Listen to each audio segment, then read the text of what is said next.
after Florentino Perez watched the Phoenix the truth about Ancelotti video, enough is enough. It looks like we will have a new Real Madrid manager come the end of the season. The fraud will finally be gone and we can get to enjoy watching Real Madrid again. To put it into perspective, yes, the board, Perez, they've made mistakes this season, no doubt about it. But the Real Madrid squad is the best in the world. If people are in denial about that, then you've been brainwashed by Ancelotti and you think that the team is very limited. It's not. Yes, they need to sign players in the summer, but even in its current state, for me, it is the best team in the world. There is simply too much individual quality in that team. It's down to the manager to get the best out of the team and to find the correct balance, something which Ancelotti was unable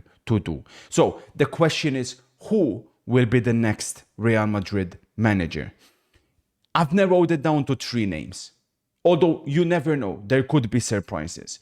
It's looking like it's going to be one of Zinedine Zidane, Xabi Alonso, or Jurgen Klopp. I'll go through a little bit the pros and cons of each, and at the end I'll tell you guys who I think should be the next Real Madrid manager. We'll begin with Zizou. You know, when it comes to pros, when it comes to his advantages, it goes without saying.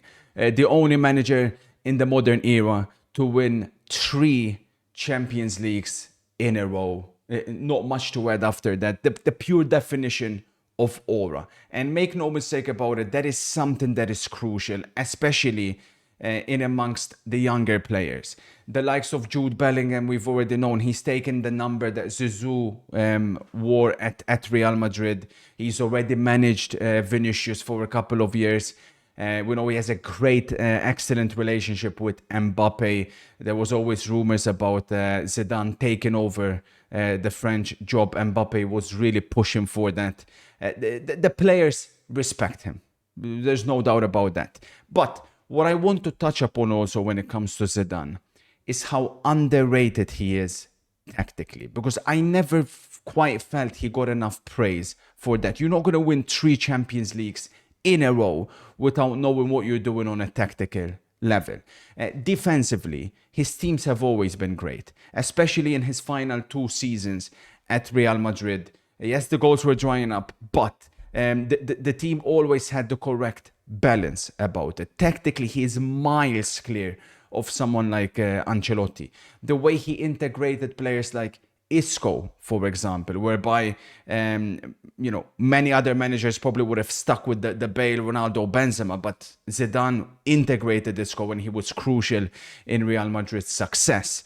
But also how he managed Cristiano Ronaldo's minutes in those final 2 seasons that he was there at Real Madrid. He really used and was able to use Ronaldo, limit his minutes, and get the best out of him on the biggest moments. That is something which is often forgotten and undeniable. Fantastic tactical manager. Zizou's cons. Well, we'll have to start with the obvious. He's been out of the game now for a while. I mean, what is it? Approaching 5 years, 4 years. That is a while. You know, in modern football, it's always and continuing to progress. It's not to say that Zizou, of course, hasn't kept up to date. I'm sure he has, but that has to be listed as a con. As fantastic as he was tactically and, like I said, underrated, he's not on the level of the other 2 in Xabi and Jurgen. That has to be acknowledged as well. I touched upon it as well. Lack of goals, especially in that final season that he had at Real Madrid. Madrid fans will remember, yes, they were hampered with injuries, but going forward, it did look dry. And when you look at Real Madrid, you always associate Real Madrid with attacking football and scoring goals. And that was one of the criticisms that he had towards the end of his tenure. And it was a fair criticism. They didn't score enough goals. I believe around 70, 60 goals in the league in the final 2 years. For a club like Real Madrid, that is simply not good enough. we also have to touch upon certain transfers that happened while he was there. Eden Hazard, we know how big of a fan he was. You can't put that much blame specifically on that one because, of course, Hazard was fantastic at Chelsea, and the injuries that happened would have been tough to foresee. But the likes of Jovic, the likes of Reindeer, these are players that were brought in whilst Zidane was there, and simultaneously, and it's important to mention, he never really gave certain young players a chance. Yes, he brought in Asensio, but the likes of Hakimi, the likes of Theo Hernandez, the likes of Llorente, the likes of Odegaard, these are players who went on to achieve great things at other clubs, but they were never really given a chance at Real Madrid. So we see the likes of Endrick and Goulet. There's been one of the big criticisms towards Ancelotti. How will Zidane use them? Will he use them even less than what Ancelotti did? It's tough to say, but we have to list most of those as cons. On to Xabi Alonso now, and immediately when it comes to pros, we have to mention, same thing as Zidane, understanding the environment.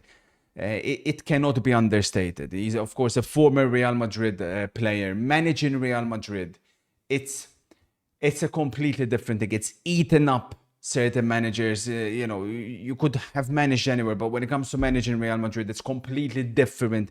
Pressure, expectations.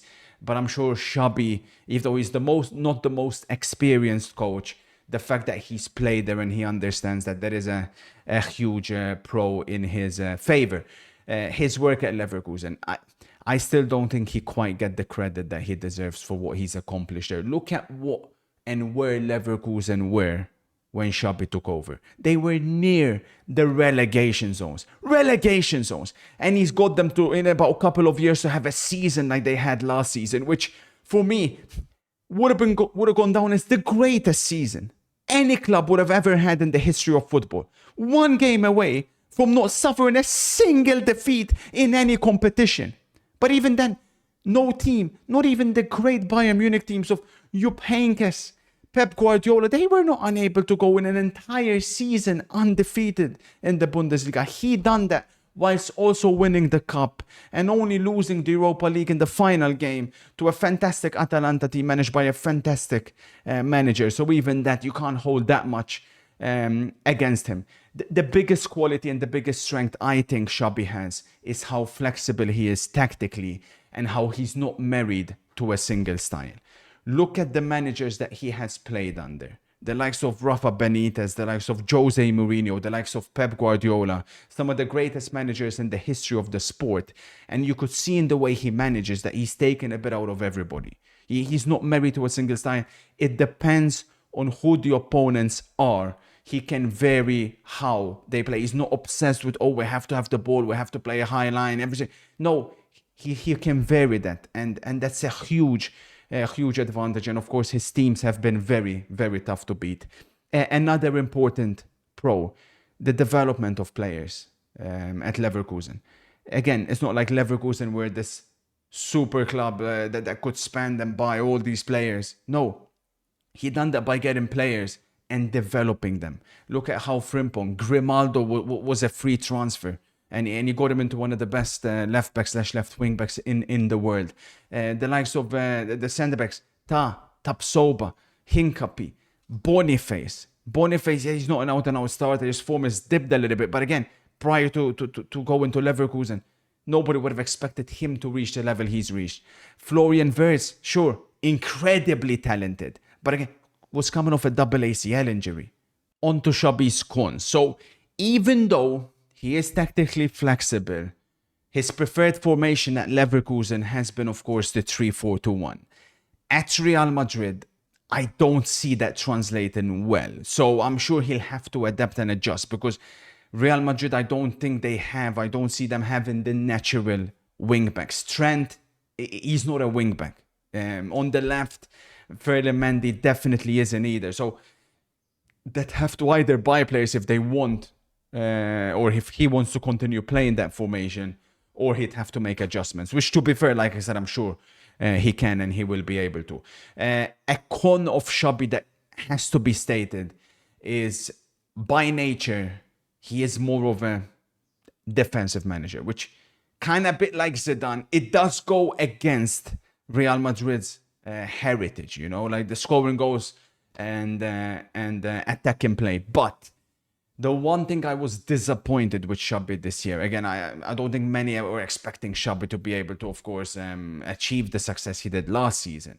But in the Champions League, they lose the first game to Bayern Munich, what was it, 3-0. Second leg, you'd expect them to come out all guns blazing. But he came out with 6 defensive players despite being 3-0 down on aggregate. That kind of stuff does worry me a little bit, because at that point, it doesn't make sense. It's almost like, I'm still trying to limit the damage rather than I have to go for it. And at Real Madrid, something like that will not go down well. There's no way you can be down by 3, but then come out in the second leg with a defensive lineup. That kind of stuff will be unacceptable. So we have to factor that in. Of course, he hasn't got the experience that the others have. He's still a young manager, so that is something that you have to factor. On to Jurgen. Let's be honest. In terms of pure manager, I mean, he's the best of the 3, right? I mean, there's no debate. Like, of course, Xabi can go and achieve incredible things. Jesus got the back-to-back Champions Leagues. But if you're talking about who the best manager is out of the 3, it is Jurgen Klopp. He has achieved incredible stuff with much less and much more inferior teams than Real Madrid. The way he has developed, again, we mentioned that as a big pro for Xabi, but if you look at Jurgen, the way he's developed certain players like Salah, like Mane, like Firmino, like Jordan Henderson. He turned Jordan Henderson into a Premier League player of the season. What's Jordan Henderson run? Imagine going from Jordan Henderson to Valverde and Bellingham. If he done what he done with Henderson, I can't even imagine what he'd be able to do with those players. Jordan Henderson, one of the most overrated, one of the worst players. He can't even move. Fergie was right. You watch Henderson, he can't even run. And Klopp turned him into a Premier League player of the season. Come on. You gotta acknowledge it. You gotta deep that. It's incredible. And the best thing for Jurgen going for him if he were to take over at Real Madrid, I'm mentioning Bellingham, I'm mentioning Valverde. The team is perfect for him. It's made for Jurgen Klopp. If you were to devise a team and design a team, Valverde, Bellingham, perfect. Mbappe, Vinicius, Rodrigo, these Trent coming in, who of course he's already had a lot of success with him at Liverpool. These are Jurgen Klopp players. Incredible. The cons for Jurgen would be, well, the obvious one. Unlike the other 2, he doesn't know the environment. I don't think he speaks the language, even though I've been told he has been living in Spain. So, prior to taking over at Red Bull, maybe he does know a little bit, you know. I mean, look at Hansi at Barcelona. It doesn't seem like that's been that much of a negative for him. But of course, we have to mention this in the context of things and compared to the other 2. Of course, when I said earlier, managing Real Madrid is completely different. And the clubs that Klopp has managed in the past, they haven't traditionally been the dominant teams in their respective leagues. You know, the big club, he's gone more for the type of clubs that are anti-establishment. You know, Real Madrid are the biggest club in Spain, the biggest club in the world. So traditionally speaking, it's not a Jurgen Klopp club. So it'll be interesting to see how that would develop. A negative that we have to mention, he does run the players to the ground, to the point that towards the end, it did become a problem. Like, yes, players were declining, but it was often that Liverpool would have one fantastic season followed by a downward season, followed by a upward season, then boom, downward season again. So there was a lot of those inconsistencies. Allegedly, of course, you know, the players taking asthma inhalers and this and that contributed to all of that. But we have to mention all of that. And of course, a big reason why towards the end he was unable to maintain that consistent high level was his loyalty to certain players who didn't deserve or were on the decline. You know, if you look at the state of that Liverpool midfield a year before he decided to call it, you know, still playing with Fabinho, Milner, Henderson, who, like I told you, was never a great footballer, but you know, these are players that he's shown a bit too much loyalty to. When the time for change needed to happen, they didn't. But of course, at Real Madrid, it's a bit different because most of their team is young. But we have to mention that as a potential con. And of course, another con is, was he losing a bit of the transfer touch towards the end? Of course, even though now it's tough to tell whether the managers are directly involved in the transfers, but the likes of Darwin Núñez, SpongeBob Szoboszlai, Luis Diaz, Thiago was never, I mean, for me, that's where the decline of Liverpool began. As good as you may think Thiago is, it never made sense for his style of football that he wants to play. And I always attributed that to the beginning of the decline for Liverpool. So yeah, those are definitely cons which you have to keep in mind when it comes to Klopp. But with all of that in mind, who, Phoenix, Robin Hood, who should be the next Real Madrid manager? I don't know if you could tell with the way I was swaying, but for me it's got to be Jurgen. The idea of Real Madrid responding to Hansi Flick by bringing in a German of their own in Klopp. Like I said, the biggest thing out of all the points that I've made is that the team would be perfect for Klopp. If he achieved what he achieved with that Liverpool team and the Dortmund team that he had, it's actually scary to imagine what he could go on to achieve at Real Madrid. The best thing about it as well is Liverpool fans, they won't be happy. Because he said, I've run out of energy.